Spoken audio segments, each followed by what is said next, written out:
అంటే నీ పెళ్ళాన్నైపోయినట్టుందిరా సామి నా సామి నిన్ను స్వామి స్వామి అంటే నా పెనిమిటి లెక్క సక్కంగుందిరా సామి నా సామి నీ ఎనకే ఎనకే అడిగేస్తాంటే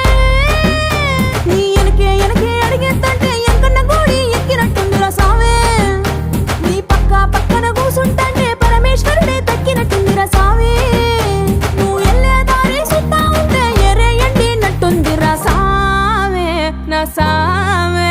నా సామే